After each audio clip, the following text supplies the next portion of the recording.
First order of business is if you could join me in the Pledge of Allegiance, please.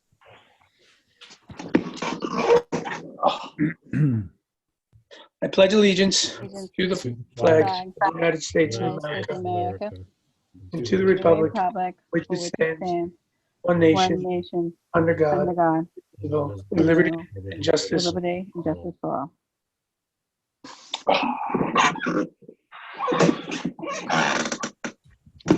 I have to be honest, when I'm by myself doing that, there's a couple of times I'm not so sure about the words.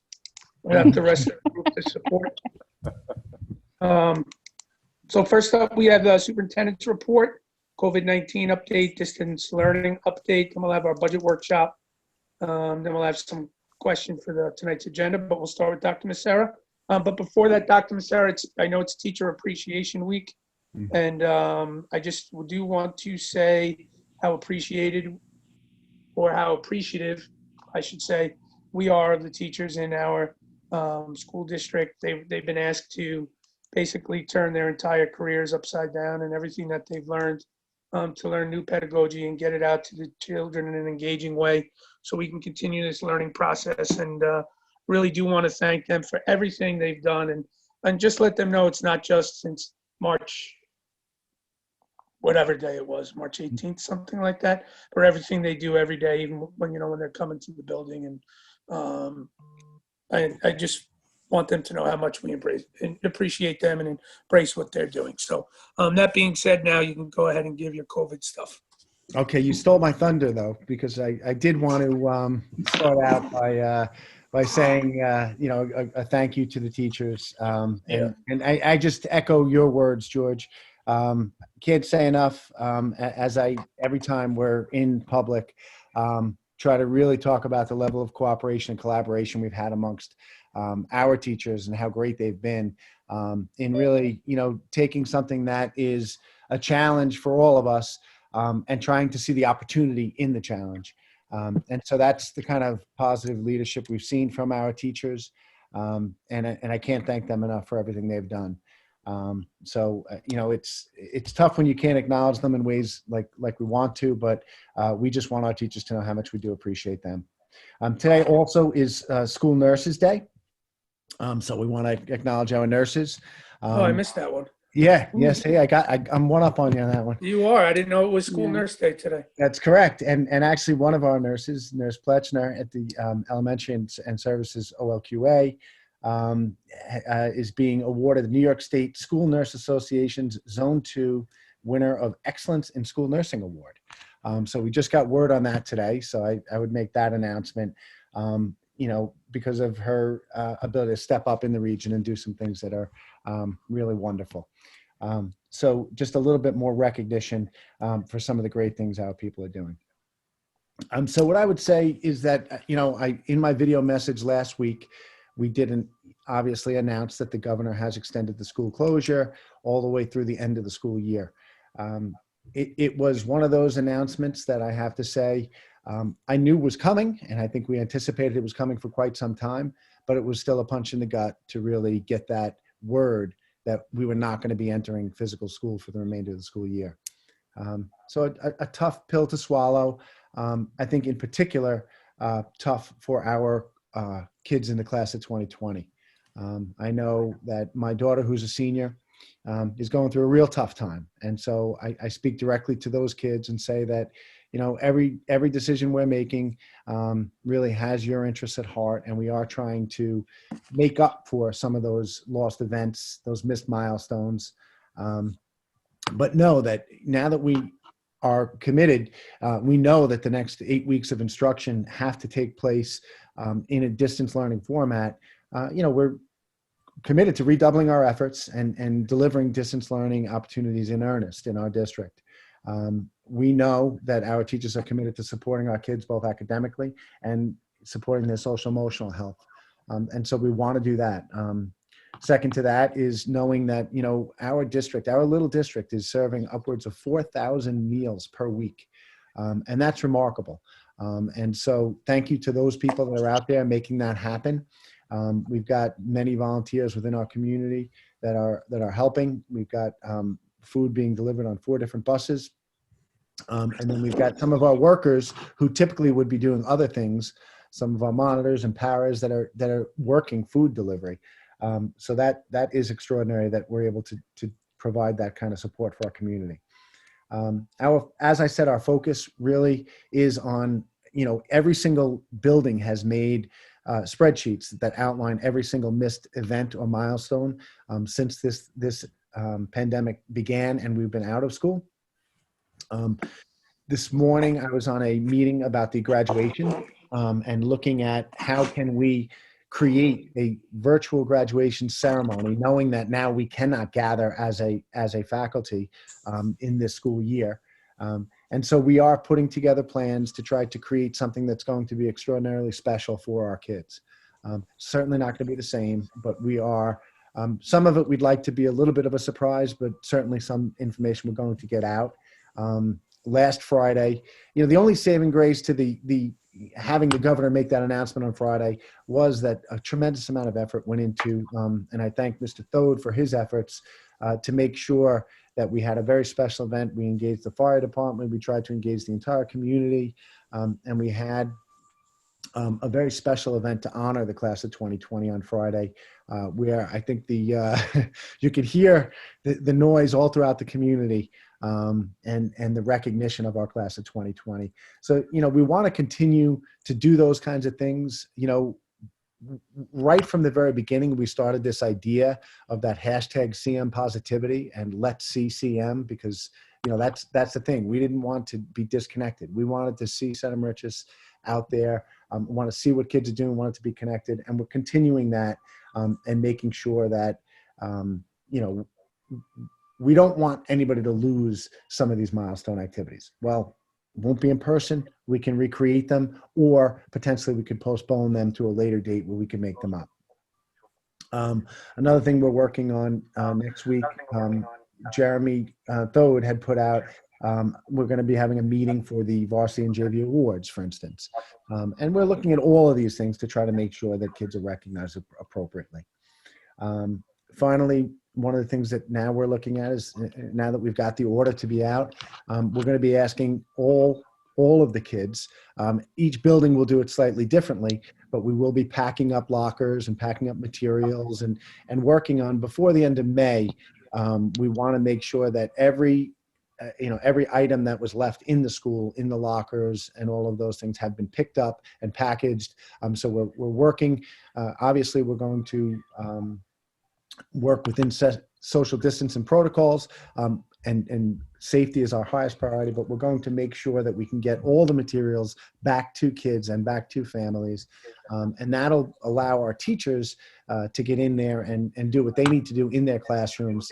And again, because we can't bring in all our staff at any one time, we will do this in a way that is planned and coordinated and emphasizes safety, but that way our custodial staff can get in and begin their task of cleaning, because that's going to look a little bit different as well while they clean the buildings and facilities for the summer. So there's a lot going on, but I just want to emphasize to the community that, most importantly, all of the things that are taking place and all of the priorities we have are about making sure that our kids are supported and that everybody stays safe, and really trying to emphasize, all the supports we have for kids and families. We really are here for the community. I feel like, the positivity campaigns we've been pushing out have been helpful, but certainly they don't replace that in-person contact that we really need to feel valued sometimes. So certainly we want kids and families to know that whatever they need, just reach out, and reach out at the school level, reach out at the teacher level, the administrative level, or reach out to me. I'm happy to, I've been making some phone calls to some parents here and there whenever I get an email. I'm happy to talk to people about the things we're doing to try to support the kids and be what we're supposed to be, the hub of the community, the go-to place in our community, so that people can feel good about, about Center Moriches. So that's pretty much what I've got. As George, if you want, we can sort of break protocol a little bit. I know there's a lot of people on the call. If people wanted to ask a question or two, I'd be happy to do that, as opposed to waiting for public comment before we move on to the budget presentation.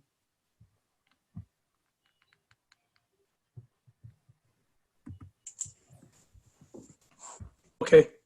I'm unmuted. You are. Okay. So that sounds like a great idea, Ron. We'll take questions now on the COVID-19 distance learning update that you just gave. If any members of the community have a question for Dr. Massera or anyone else. Just use the raise hand feature. Yeah.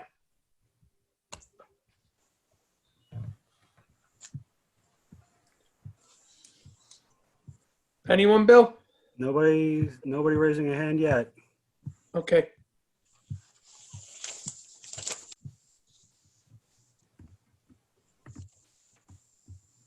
Nope.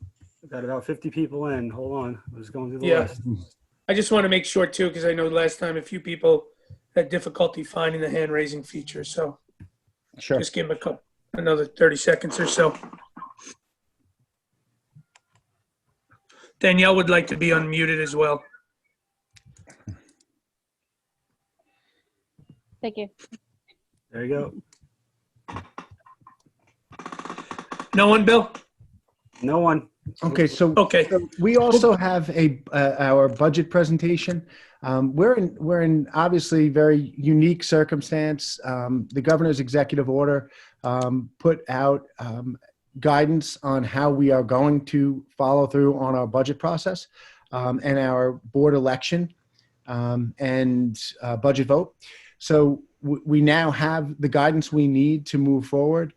We still do not have finalized state aid numbers, but we do have a timeline at least. Our budget vote will be on the 9th.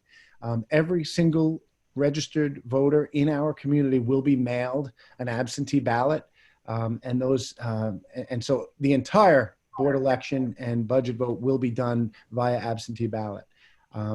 And so I'm going to kick it over to Ms. Laughlin, who's going to do a budget presentation, and we'll elaborate further on where we're at right now during this difficult time. Thank you. As soon as I can share my screen. I think, Bill, you're going to need to. Yep. I'm making it the host now. Perfect. Thank you so much. Thank you. All right. You got it. Thank you. You're welcome.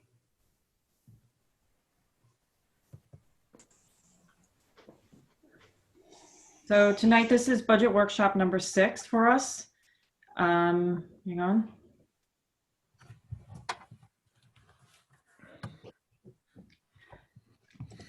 So we're going to just kind of go a little bit further in detail to what Dr. Massara was just saying about the budget vote update, explain where we're at with revenues and expenses currently, and the actual timeline for the budget adoption going forward. So as Dr. Massara just stated, the final adjustments to state aid are anticipated to be on May 15th. We are hearing that we should definitely have them on that date, as per some of our organizations that are rallying to try to get that information sooner. We will be adopting the budget on May 19th. We will be holding a board meeting at 7 p.m. On May 19th in order to adopt the budget. We will be taking the actual budget vote is June 9th. It's all absentee ballots. A self-addressed stamped envelope is going to be sent to every single registered voter in the community. And Board of Election education petitions are due to the district clerk no later than May 11th, which is this coming Monday, 5 p.m. You do not have to get signatures on that. The packet is available on the district's website. It's on the front page of the website as well as on the budget page of the website. And you can either email that petition or mail it into the district office to the attention of the district clerk. Again, they must be in by Monday, May 11th, 5 p.m. So for the current budget that we're, starting to move forward with, just kind of a review of what we've discussed in the past, our revenues are down, as we've stated before. We do have an increase in the tax levy. We're going to be going to the maximum allowable limit, which is 1.65%. but our tuition numbers are down. Our tuition is down $223,000, primarily due to a reduction in the tuition formula that the state sets for us, as well as enrollment in some of our 811 program that we have had students transfer out into other programs, or they have simply moved to a district that actually can service the child's needs just as well as we were able to. In addition, state aid, April 1st, we found out we're going to be held harmless to the current year's numbers. In addition to that, we had to reduce our state aid for transportation aid due to schools being closed and not having that expense for the next few months. We won't be getting aided on what we had anticipated in the future based on the expenditures we had thought we would have for the full school year. And then miscellaneous revenue items are down. Overall, just some things that we have, our interest rates down significantly. It's almost declining on a daily basis. So that revenue is down. Our E-rate reimbursement that we get, that's gone down. Our charges for some services have decreased, so just kind of overall impacts of things that have happened current year that we can see going into next year that have showed a decline in revenue. So total revenue decline is just about $420,000. So we're still unbalanced. Our expenses have increased by 1.2 million. That's a 2.84% budget to budget increase. While, like I just said before, our revenue is down. The board had set a goal earlier in the school year that they are to remain in the tax levy limit, as well as not go no higher than a 2% budget to budget increase. Hang on, I just see someone popping into the waiting room, so I'll get them in.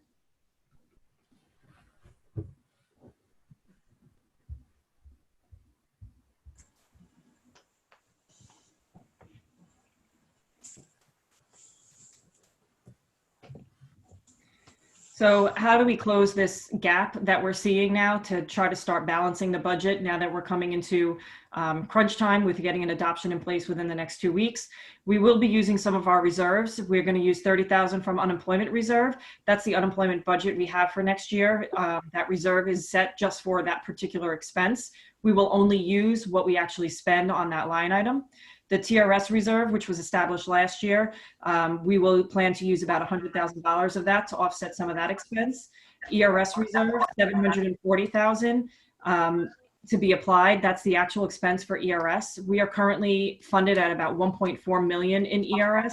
We are using some of this year's savings to help fund that reserve this year in order to use it next year. And then the 1.1 applied fund balance, which we've been carrying year after year. So, using our reserves is just putting a Band-Aid on a situation. We can't continue to rely on our reserves. We do have to start looking at things a little bit more closely each year to reduce expenditures or increase revenue somewhere so that we reduce the reliance on the reserves. So some reductions that we've already implemented into the proposed budget. As you may have seen already on the agenda tonight, we are accessing 2 secondary teachers. We are consolidating the middle school basketball and volleyball team to have 1 team only for boys and 1 for girls. We are eliminating the intramurals at the middle school, eliminating the addition of a guard booth at the high school. If you recall, past couple meetings, we had been saying we were hopeful to get that in there to control the back parking lot. But unfortunately, with the budget we're in and the loss of revenue, it's becoming cost prohibitive. We are reducing the repair lines that we have in the budget. What we'll do is should we need to do those particular repairs, we do have a repair reserve set up for such things, and we will go through the process in order to access that money. We've reduced conference budgets district-wide, and we're continuing to seek concessions from all staff members. So some further reductions that now we have to continue looking at. In order to balance the budget as a whole, we need another $845,000 in cuts on the expenditure side. Some areas that we're continuing to look at is accessing additional staff district-wide, not just in one unit area, but potentially every unit. Looking at larger class sizes, reduction in extracurricular activities, athletic offerings. We are looking at every which piece of the budget in order to make sure we can maximize savings and help the least impact on our students and our programs that we offer. So in the process of we will be finalizing and adopting the budget, as I said, on May 19th. As we go through these next 2 weeks, we do have some other items in the works. We contracted with an outside vendor to do an efficiency study on transportation for the district to see if there's any savings within that particular part of the budget. We have an insurance RFP for district-wide insurance to see if maybe there's a savings there. It was something we started investigating last year. We will have those results within the next 2 weeks. We are reviewing elementary enrollment to determine what our staffing needs. If you recall, we did add an FTE for kindergarten, as we do anticipate those numbers requiring us to open a 5th section. So we're just watching that closely to see if that is still needed. And as I said before, we're waiting on that final information on state aid. Governor Cuomo has said he's reducing state aid 20%. If it's 20% to every single district, that's about $1.6 million to our district. We don't anticipate it to be that high. We think it's going to be 20% on the governor's budget as a whole, and every district is going to see some sort of reduction. We just don't know what that is yet. So we anxiously await that information to see if there's any further reductions that need to be made to the budget. So the propositions that you will see on the ballot that gets mailed to you is the vote itself on the expenditure budget, the Board of Education vote. There are 2 seats up for election. And we also have the energy performance contract. If you recall, we've been speaking about this throughout the budget process. We've already approved the contract with Johnson Controls back in December of 2019. What we're doing now is asking the community to support that same contract. If it's successful in passing, we will get an extra 10% of state aid, which would result in $600,000 additional revenue over the course of the project. The energy performance contract is no cost to the taxpayers by entering into this contract. What we do is we start seeing savings within our utilities as a result of the project, and that savings in turn pays for the contract borrowings, for the borrowing we have to do in order to pay for the contract. By having the $600,000, that just results in that much more savings that we will be seeing, which is really helping both the taxpayers as well as our programs to stay in place. So just a quick timeline of the budget now that we finally have information with where we're going. And it is a very tight timeline. We have a lot of work to do in a very short period of time. So as I said before, board petitions are due May 11th at 5 p.m. We'll adopt the budget on May 19th. We will be doing the budget hearing on May 27th.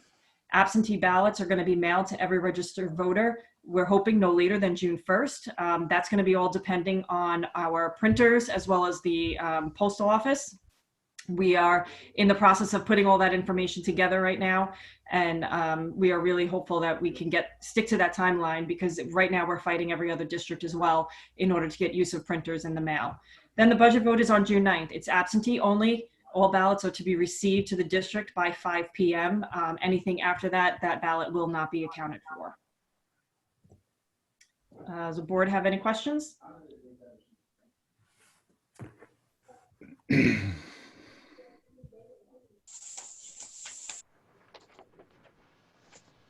I do not.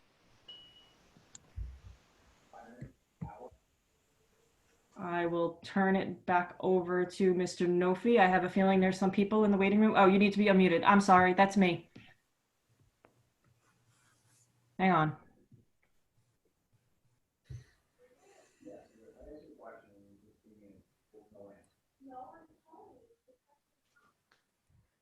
I'm trying to find, there we go. You see it, George? Yeah, thank you, Kerry. I don't have any questions. Sorry about the pointing. I didn't know how else to communicate it. So thank you for that presentation. So if there are any questions regarding the budget presentation, or I guess at this point we can take any questions on the agenda as a whole. There are. I saw some hands raising, but I gotta switch back over to Mr. Nofi to become host. Hang on.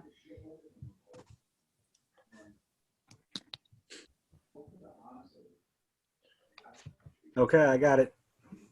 Thanks, Bill. All right, I got one hand raise. Brady on an iPhone. I want to unmute them.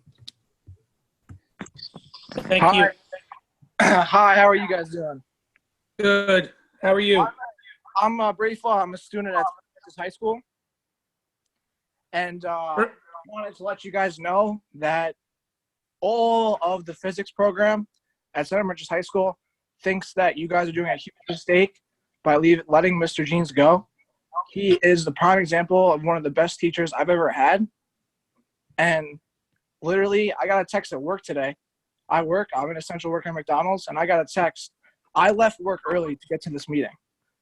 And I think that if you guys, ever since I was in high school, you guys are telling us, oh, we're trying to get ready for college, trying to get ready for college, trying to get ready for college.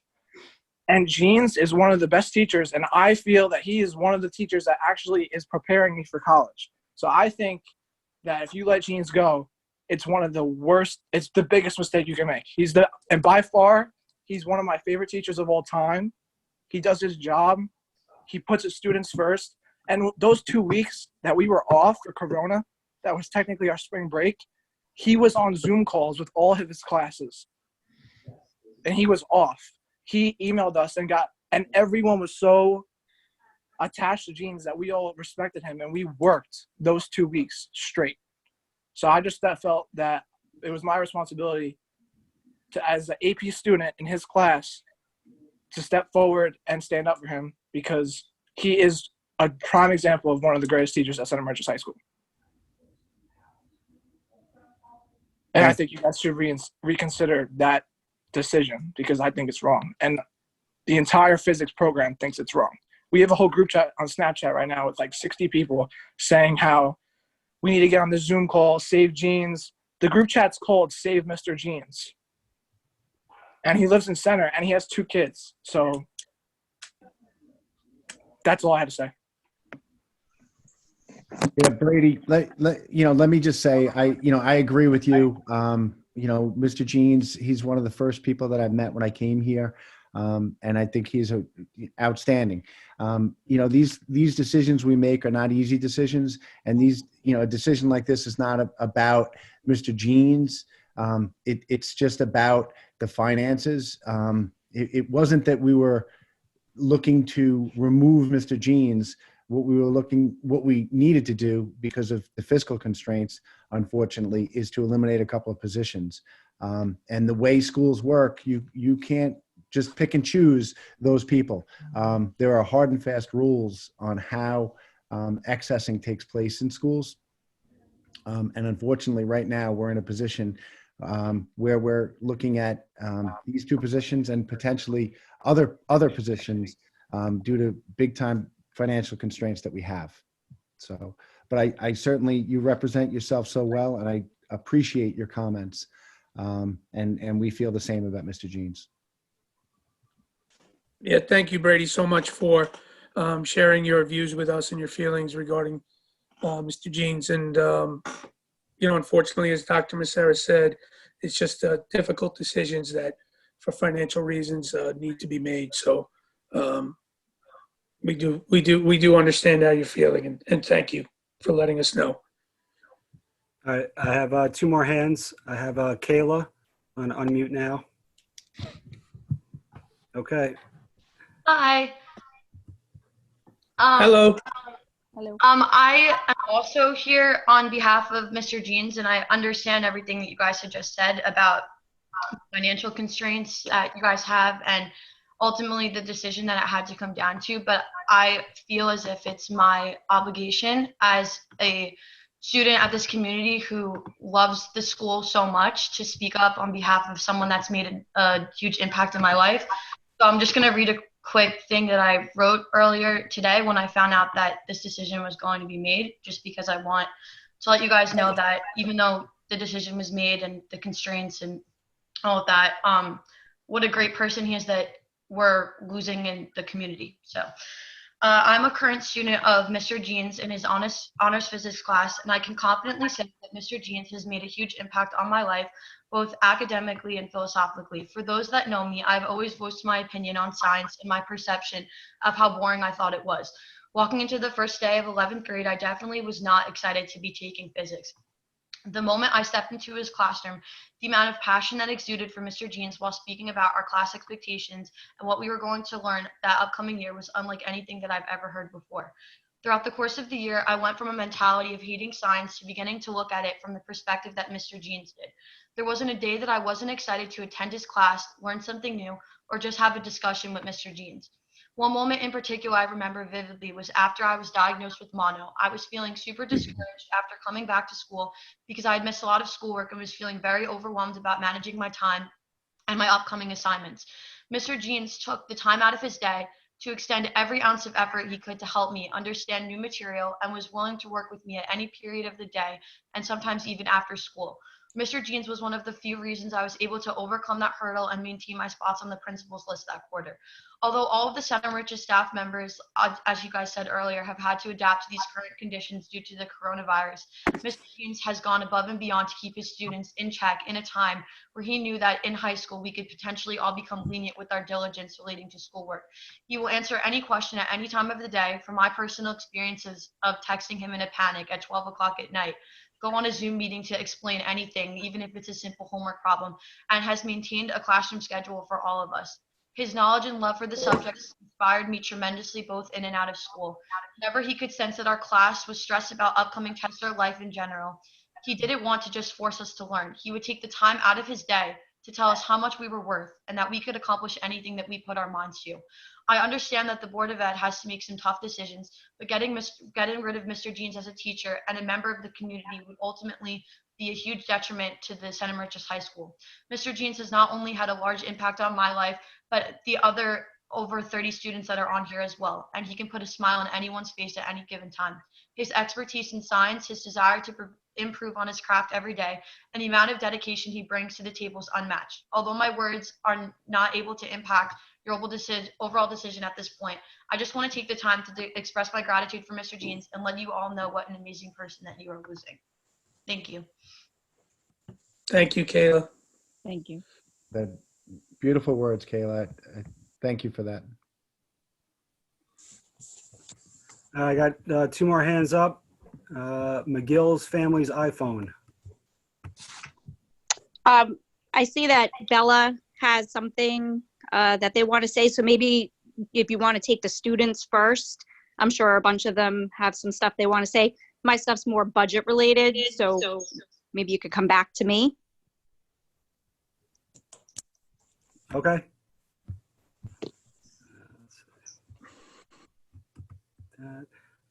Bella Montesanto. Hi. I'm also here along with the other students to support Mr. Jeans. I'm not going to speak a lot like Kaylin Brady, but I just want to ask that you guys could possibly find another way. Mr. Jeans has really shown all of us what it's like to have a teacher as a friend.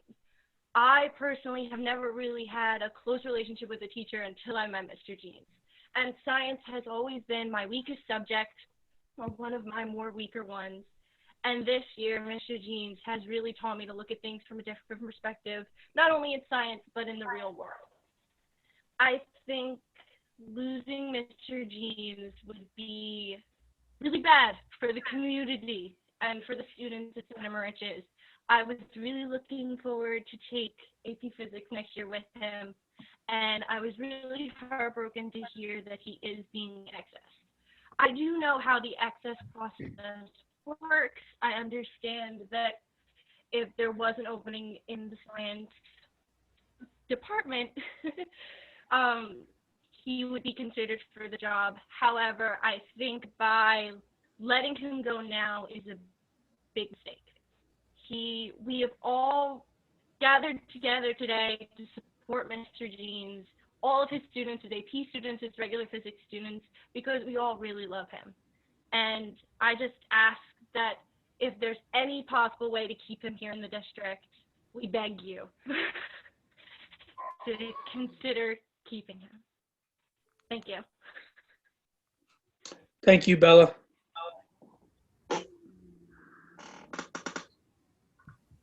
Okay, I have Colin here. Hold on. Colin. Colin Erickson. I'm here similar to the reasons all my peers are for Mr. Jeans. For background, I'm just a senior at Center Rich's High School. I am currently enrolled in AP Physics. And although him departing doesn't directly affect me in the way that it would other students that plan to take his class in future years, as stated before by other people, I would consider myself good at science, but I don't really like science. Shut up, Kat. I'm not the biggest fan of science, but I would say that Mr. Jeans is able to make me appreciate science more just on the fact that his personality really drives the class that he provides. Because for a lot of classes that at least I've taken, when you have a teacher that doesn't really bring much personality wise, it's really hard to like pay attention and focus within the classroom environment.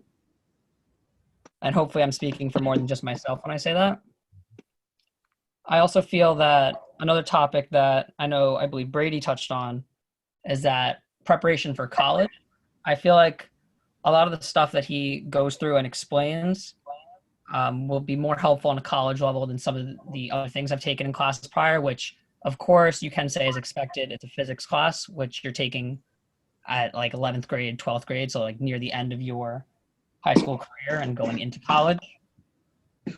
But I feel like stuff like that shouldn't just be applied because it's at a class that's more closer to when you're entering college. And I feel it's more just from Mr. Jeans himself. And so I don't have like I don't have anything set up for what I'm saying, but I just feel that if it's possible within the budget, I know all the problems with it, but if it's possible in the budget, I would greatly appreciate a reconsideration. And that's all I Thank you, Colin. Thank you.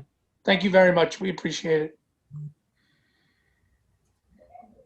Okay, Emma Monastero. No, sorry, I'm butchering that. Monastero. Sorry. Hello.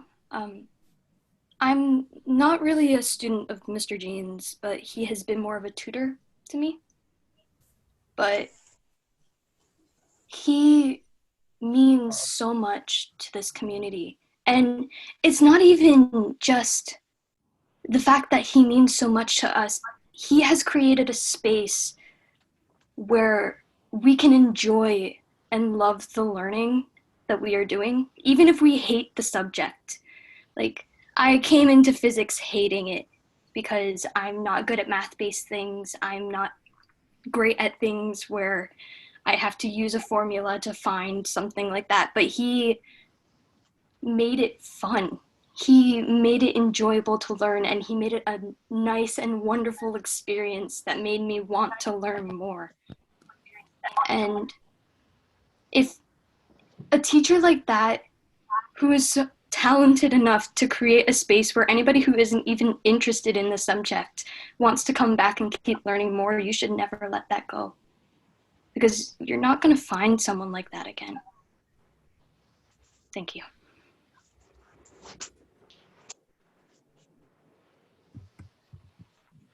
Yeah. Okay, Will Bolton, hold on. Will? Hello. Hi, I know everyone's been talking. I want to make it short and sweet and make sure I get through it real quick. I just want to say that, with Mr. Jeans, everyone's been saying, we get you ready for college, and he does. But I would always like to say that, his honor students, he would always say that was an AP question. He always gets us ready for that next step. He's always made sure that we were always ready for whatever hit us, for that, regents or anything. And he was always anyone that if you had a question, he knew it. Even not even physics related, math related, he would always know exactly what to answer with, or if he would look it up for you if you needed to know it, because he was like everyone's go-to guy. If you ever needed anything, advice, like I would go to him for 10th period, just talk to him for a little bit, and he would just give me some advice. We'd talk for a while, and it'd be a great time. And he's an amazing father too. He always talks about his kids. He's an amazing man. And I'm with everyone else's. It would be a really shame to see him go, because I was actually going to be taking AP Physics because of him. Man, Thank you guys for your time. Have a great day. Thank you, Will. Thank you. Appreciate the words. And Emma, I was muted, so I didn't get to thank you as well. We do greatly appreciate all the heartfelt words that we're hearing from Mr. Jeans tonight. So thank you very much for that. All right, back to McGill. Thank you, Bill. Okay, thanks. Obviously, I've been in your seat. I don't envy any of your positions right now with what you're looking at, especially, you know, having to access someone as fantastic as Mr. Jeans is as a teacher, as a person, as a community member. Obviously, his students are a tribute to the teacher that he is. But, you know, that being said, we understand the position you're in. It's unfortunate. But with the reduction of 1 FTE from the science department, what science classes are going to be eliminated at the high school next year? Randy, you want to jump in on that? Yeah, sure. So, you know, at this time, there are no courses that have been eliminated in the schedule and the teachers that we have, because we have teachers that have multiple certification, including another teacher who's certified in physics. You know, we are still running the same courses next year. So all 6 of the science electives are going to stay in place in addition to your earth science, biology, physics and chemistry, IB, sports medicine. All of those classes are still going to be available next year. They're just going to be taught in a different configuration.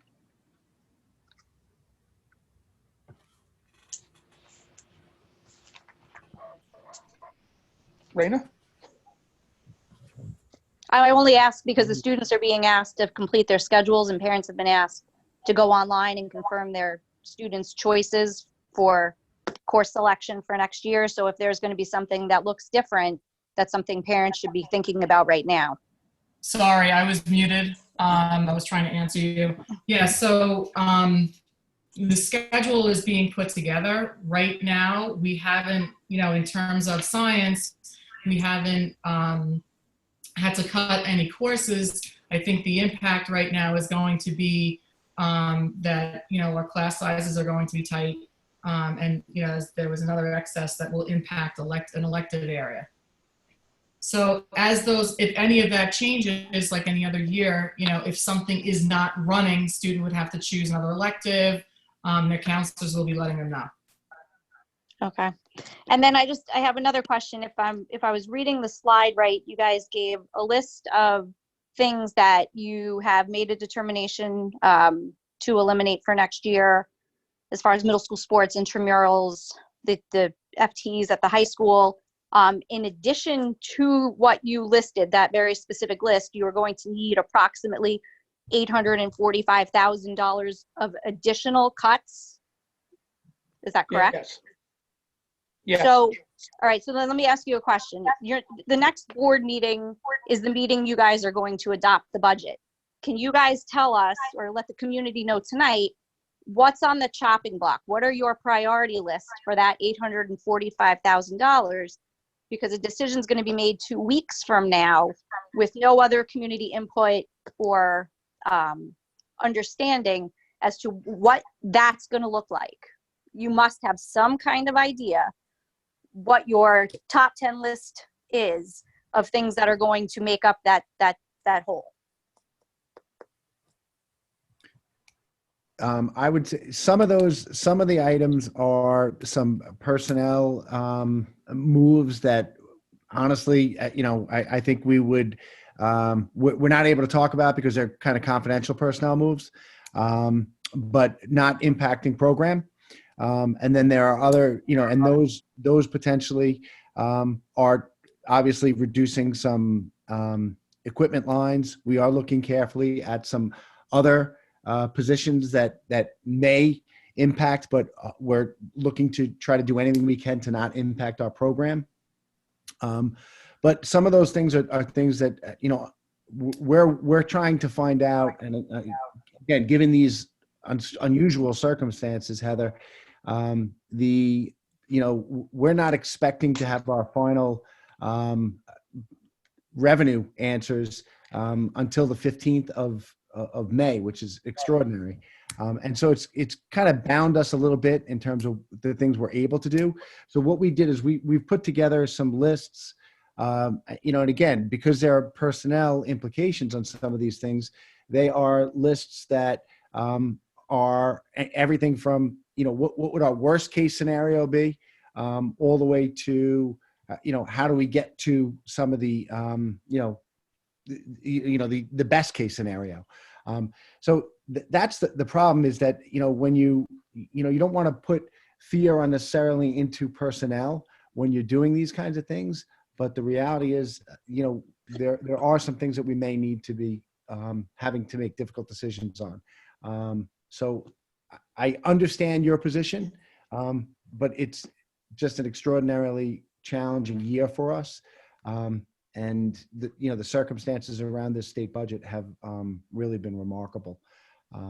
So I'm not sure what else I can tell you there, but it's all the equipment stuff, the professional development stuff, looking at all of those things, and then trying to examine positions in every unit to say, well, where do we have flexibility without impacting the instruction and the instructional program that we deliver for kids. So we're struggling. Without getting, I completely understand that. I completely understand the personnel piece and all of that. So without getting into specifics, what percentage of that 800,000 plus number do you think will be addressed by personnel or salary savings? I don't know, Carrie, how would you answer that? I guess a significant portion of it. More than half? It would have to be. Thanks very much. Take care. Because as you know, there's, being a board member, that's where really the only place savings come from. Well, Heather, also to add to that, we're trying to get creative with the personnel, so it has the least amount of impact, which is why we really can't get into the specifics of what we're looking at. Sure. So we're looking to see if there's some savings across the board in getting creative in every aspect of the district. We're looking at every which unit, every staff member. Nothing is sacred right now at this point, unfortunately. So we're really putting our heads together and trying to come up with the best solution that really has the least amount of impact on our program. We've worked hard to build our program to where we are, and we just don't want to, see that come down at all. And now as far as programmatic cuts, are there programmatic cuts that you think are highly likely to be made? Things that you feel pretty confident would be something you would cut? Such as, again, we're looking at eliminating full-time teachers at the high school. Are you going to be keeping, FLES at the elementary school? Are we doing K-5 foreign language studies? What type of programmatic pieces are you looking at? And that's what we're working on, is we're working on how do we do this without touching those programs that we've built. Our goal is to not touch program. It's hard. Obviously, $845,000 is a lot of money. And usually right now in a budget, when we've reduced so many items already, the only way to get to that is through salaries. But like I said, we're trying to get creative in how we can do that and what it will look like going forward, K-12, and as well as district-wide.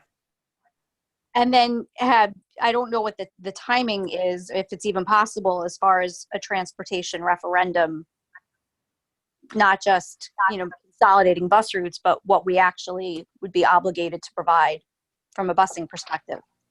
Yeah, that's clearly, obviously things like that. We are looking at, where other things we're doing, Heather, we are talking to our, all of our bargaining units about, hopefully trying to get some concessions there, because clearly, we're looking for help from everybody.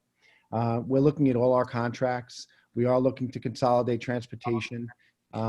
We did approve an RFP for transportation advisory services to try to do a study to examine our transportation to see if there are efficiencies in there. We believe there are. So we're trying to, we're trying to look to consolidate based on declining enrollment. We're looking at our insurance. We're looking at our architectural RFPs. We're looking at every contractual first so that we don't go after the staff and the program, And then the only other thing I guess I would just ask, I mean, obviously I understand this is unprecedented from a not knowing your state aid to everything that's going on. But at the same time, whatever you put up, you're going to need community support for, and it's just hard having been on both sides of the table, being on the other side and not knowing everything that's going on behind closed doors, to think that the next time I'm going to hear what the school's plan is for the budget is going to be the night it's adopted with very little community input makes me very nervous as a community member, and that perhaps you would consider, not that I want to add more work to everybody's schedules, but some kind of interim meeting.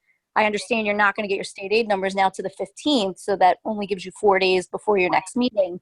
But if you've made progress on negotiations with your bargaining units and other things, or you can narrow down that $800,000 number and give the community a little bit more specific information on what, if anything, has to be cut or would be included in the budget at the time you adopt it, I think you'll get a lot more buy-in from the public than telling them 2 weeks from now.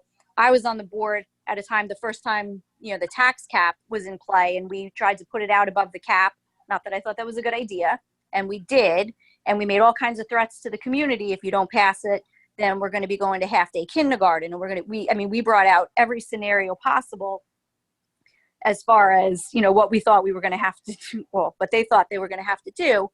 And I don't think people are going to want to hear what may have to be said 2 weeks from now. So if there's a way to have an interim meeting, if you've had an opportunity to make some headway so that people can kind of hear, $800,000 it's a big number. That's fairly significant. It can mean fairly significant things. Because you need community buy-in. You don't want people being upset because they're being told the night the budget's being adopted, what things are being cut that they're hearing for the first time. Mm-hmm. I agree with you that's a great point. And, our timeline is against us. We didn't find out till Friday what our timeline was, because that's when the governor put out his executive order and built this timeline. I guess, because we're up against it, right? And you have to have a new budget in place for July 1. So a July 9th was basically the latest it could go, because then they need to turn around for any fail votes to vote on the June 30th. So the districts could have budgets in place for July 1. So those timelines made it difficult for us, but certainly I'm not averse to that. The board, we could talk about that. Yes. I am not opposed to, we've been meeting more frequently to try to discuss any of the contractual and personnel matters that are being impacted. So we're meeting weekly. And we're exploring all kinds. I'm sorry, Heather. We're exploring every which way we can to get this communicated properly to the community. So certainly an additional board meeting is something that we will absolutely consider. With everything, mailing that's going to go home, the use of social media, everything we can keep the community informed during this tight timeline. And you're going to need to have, obviously the $800,000 is not going to be eaten up well, it doesn't sound like it's going to be eaten up completely by personnel and salary savings. So obviously that piece I understand you can't speak about in public, and you'll have your executive sessions to handle that. But you would imagine, say that took up 80% of that cost, you still have to come up with 20% of that cost, that there would be some kind of robust discussion on what makes up that 20%, if it's programmatic or if it's, inventory, that type of stuff that you guys are going to talk about in public when you make your decision before you adopt your budget. So I think that's the kind of stuff the community would want to hear. We understand you're going to, come back and talk about whatever you've been able to negotiate salary-wise, but those non-privileged communications, I think we'd like to hear before the budget's adopted. Thank you. Thanks. We appreciate it, Heather. Thank you. Okay, no more Certainly, hands. we have more hands? No more hands. No. Oh, no more hands. And certainly we can discuss having an additional board meeting in between. Yes? Yeah. Everyone? Yeah. Yeah. Yeah. So it's important to us that the community knows what's going on. So we'll take every step that we possibly can. Bill, Josh is muted. You can't unmute, Josh? There we go. You can unmute yourself.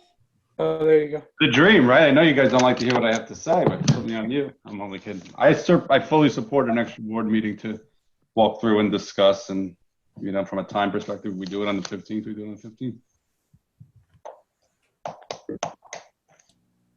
I'm okay with that. So we find out the 15th, we're going to need a few days to get our. But we got to adopt it on the 19th, right? We got to adopt it 4 days later. So we'll figure out the best day to hold that, and we'll. What we should see do about is scheduling that. we should, right? Because it's not the exact dollars, but we could understand what we have to do and discuss if it goes. I'm just looking at my calendar. But if it goes. The 15th is a Friday and the 19th is a Tuesday. 19th is a Tuesday. So, That would kind of leave us just Monday, the 18th. Well, no, but I guess my point is, if we think it could be up to 20%, right? We should have a pretty clear understanding and be able to have the robust discussion on what that would mean, maybe in 5% increments. And if it only ends up being 5%, wonderful. But we've had that discussion, and then we go into the 19th and roll. If it's 10%, we've discussed it, right? That's I don't know. Agree. I don't care. Do it on the 18th. It doesn't either way. But if it's the day before we have to vote to adopt, it's kind of close. Yeah, there could still be open points. We could say, wow, we need to go back to the units again, or we need to, and actually to Heather's point on the busing referendum, I don't know on the dates if we're now past that date or not. I know we've talked about it 3 times. I'm not sure if that's absolute, we're past it or not. I think we might be, based on some legal stuff I've been reading. Can we find out for sure from the lawyers? Because I know that's a big dollar amount. And, if it's programmatic versus drop off, at least you put that to the community. I have another hand raised. Sorry. On the legal notice, and you're approving that tonight. We've already had to get it in the paper. I believe it's tomorrow or Friday we'll advertise. We only are doing 2 legal notices. In the past, we typically do 4, which gives us a little bit of leeway to add things if we need to along the way. Being that we have only 2 weeks to post the legal notice, that's why I think we might be beyond that timeline.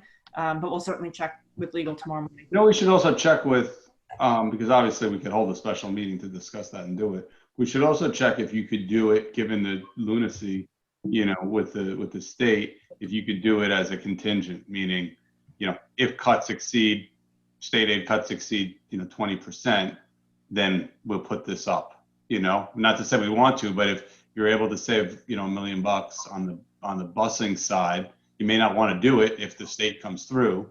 But if the state really pulls out and does what it says at 20%, I don't know. It's just something that we should consider and understand from Gercio, what the law is.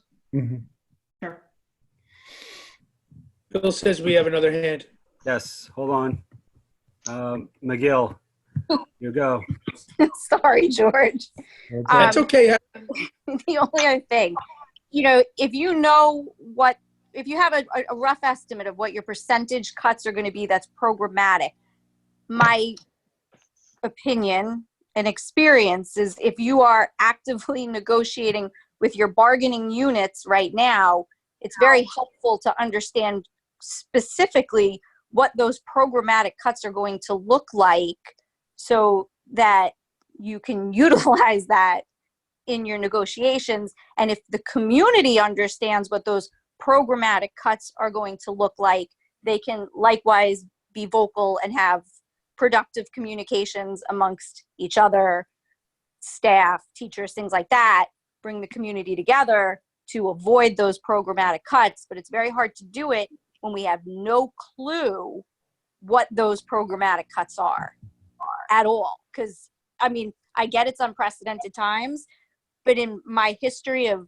attending board meetings, being on the board, listening to board meetings, I have never heard a more bare-boned budget presentation than what we were shown tonight, aside of a list of a few things. And I get it. It is so difficult. So I don't want to make it sound like I don't understand the very difficult position all of you are in, but there has to be some idea what kind of programmatic cuts we're looking at, even if they only make up 20% of, you know, the hole you have to fill. And again, that hole could be so much greater. We're assuming it's going to be around this number. It could be much more significant than that.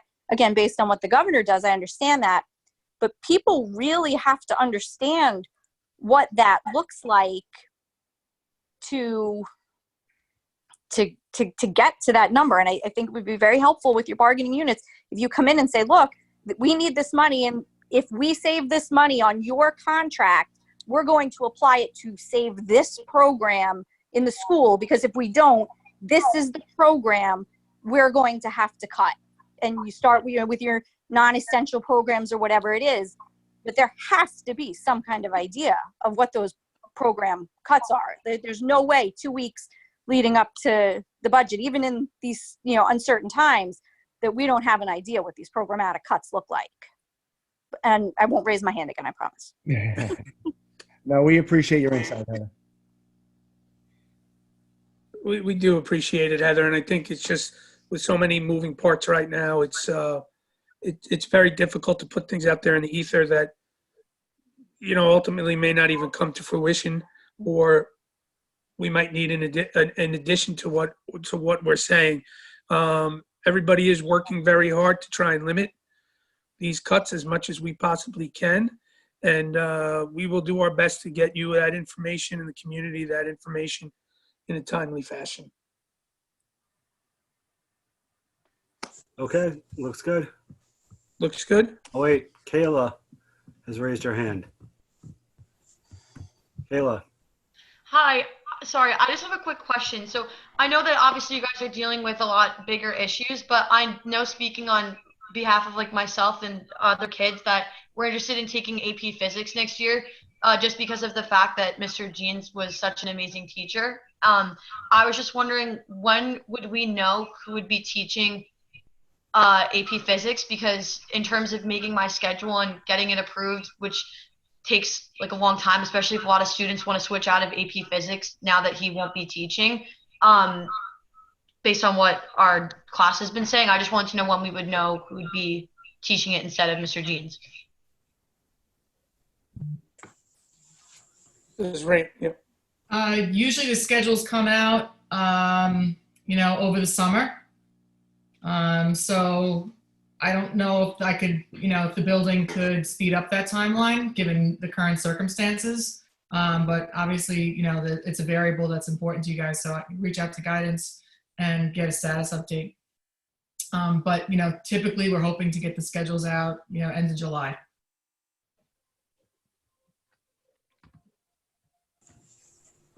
Okay, I have Brady's iPhone with a hand up.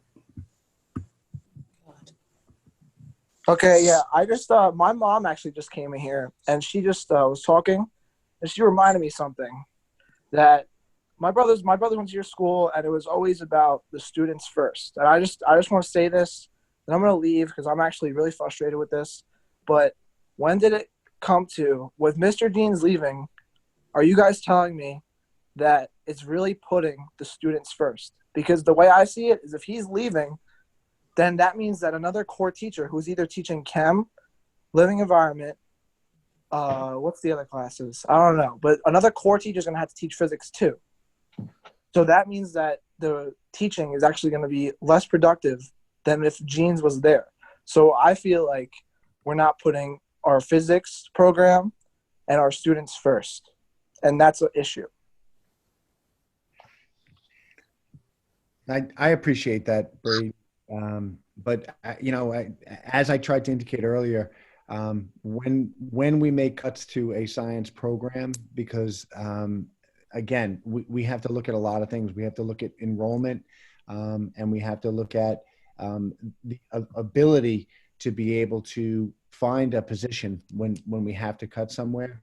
And if that position exists in a particular area where we know we can run the same classes without impacting, unfortunately, it just comes down to, not necessarily a person, but a position. And I know that's troubling, and I'm sorry that you see it as not placing students first. But I can assure you that when I have to look at an entire district of 1,500 kids, every decision I make puts students first. Thank you, Brady. I think we're good. We're good? Yep. Okay. I gotta get my agenda back open.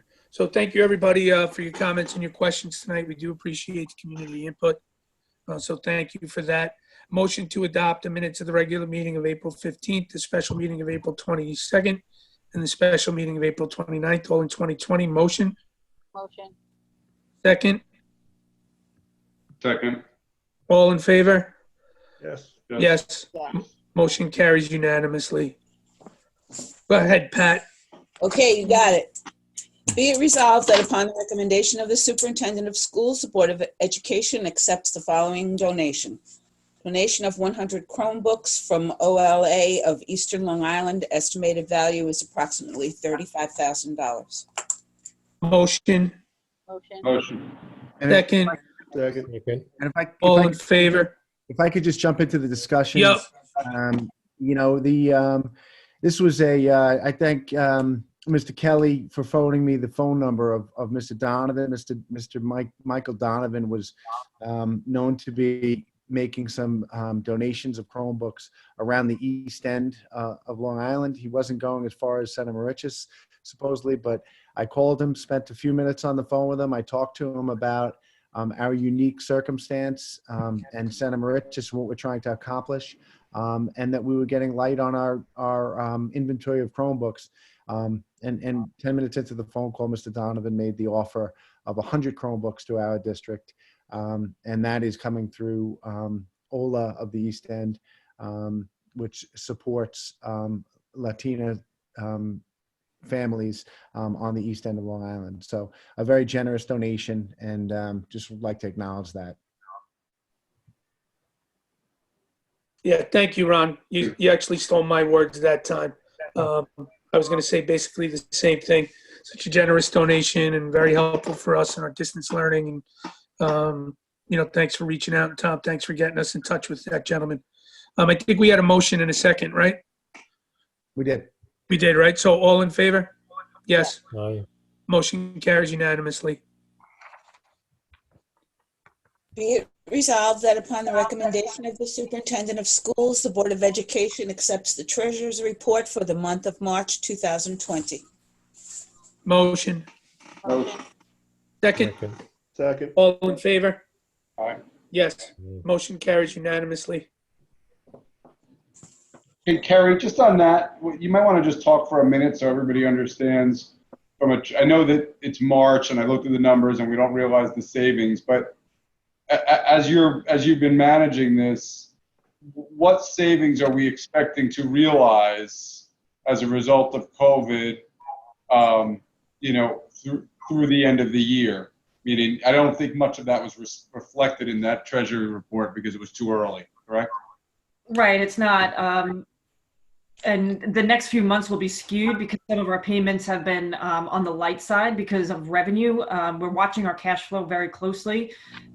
We're concerned that we're not going to get all our tax revenue in as we usually do on such a timely manner in June. So we're really monitoring the cash flow of the district at this point in time to make sure we can at least meet payroll and some of our, make sure the utilities are running and all of that. But we will be seeing savings, as I stated earlier in my presentation, in transportation. That's going to help us create some fund balance at the end of this school year.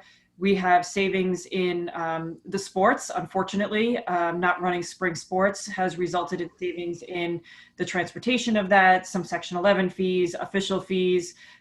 You know, as you know, we have some very successful spring seasons and they usually go into playoffs and beyond. So we won't have expenses for some traveling. We're seeing savings on the salaries because we don't have substitutes coming in anymore. However, we will have some impact on unemployment due to some of those things. So we're waiting and trying to go through all of that to determine what that will be on us. But then on the other side, we do have some unanticipated expenses because we went to distance learning and we had to get some platforms up and running. While many are being offered free, we did have to pay for some, such as Zoom, you know, to make sure we're in compliance with ed law for privacy reasons. So we had to pay a subscription for that. We're paying for some other subscriptions so that we can help the teachers and support them in getting the programs to the kids as quickly as possible and in the best manner possible. So, you know, we're working on it. We're watching it closely, but we're anticipating about, you know, $450,000 savings resulting from this closure. It could be more as we're going through the month, and right now we're closing out the month of April. That should be done by this week, where we can update the fund balance next week, and at the next board meeting give a little bit closer of a number where we think we're going to be landing, because we'll have, now that we also know we are closed officially for the whole school year. I asked my staff this week to start going through all the POs that we have open that we're just actually not going to come to fruition now at this point in time. So, you know, we're also trying to cost out the budget vote. We budgeted for an in-house election, and while we have savings because we're not using the machines, we have costs because we have to mail out 6,500 ballots. So we're kind of going through each of those line by line, item by item, to make sure we can project that out as best as possible. Because whatever fund balance we have this year is going to help us next year and in future years. Thanks. Yep. Thank you, Carrie. We already voted, right? Mm-hmm. Yes. Yep. Be it resolved, a motion to approve the consent agenda. Asterisk agenda items are consent agenda items. Consent agenda items are approved via a single vote unless they are removed from being a consent item prior to the vote. Motion. Motion. Second. Second. All in favor? Yes. Yes. Motion carries unanimously. That brings us to number 24, Pat, miscellaneous section. Right. Be it resolved that upon the recommendation of the superintendent of schools, the Board of Education approves the internal audit report risk assessment 2019. Motion. Motion. Second. Second. All in favor? Aye. Yes. Yeah. Motion carries unanimously. Hey, Carrie, can you And talk that- about, or, sorry, George. Carrie. That's all right, Josh. Yeah, Carrie, can you talk about the plan? I mean, there's a number of moderates in there that showed up last year still. What's the plan to address all the moderates?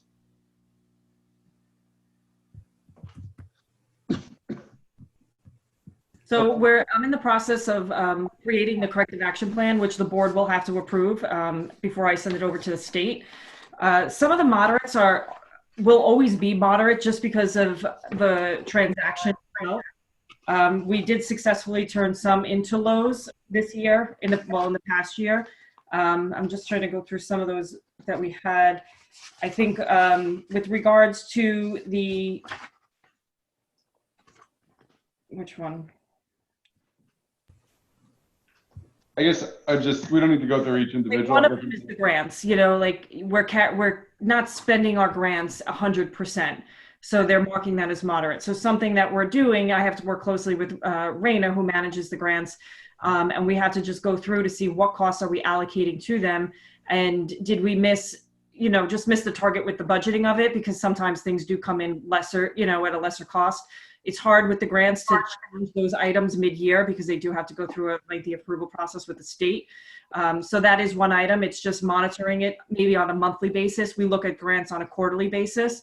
So we just have to update the tracking of the spending of the grants to make sure that we spend them a little bit more than the 85%, and any carryover monies we have, that we actually utilize them either the following year or make a plan within the next few years to use those carryover funds. But some were just implementing policies. I guess we don't need to go through each one in this group. I guess what I'm saying is, when do we see a plan that says, here are the 3 things we're going to do by X date to address these? Is that the next? You'll have that by the June board meeting. Okay. Yep. Thank you, Kerry. No problem. And that brings us to questions and comments from the community on any topic related to board work. If you could just use the raise hand function, then Bill will get you into the meeting, unmuted. Nobody yet.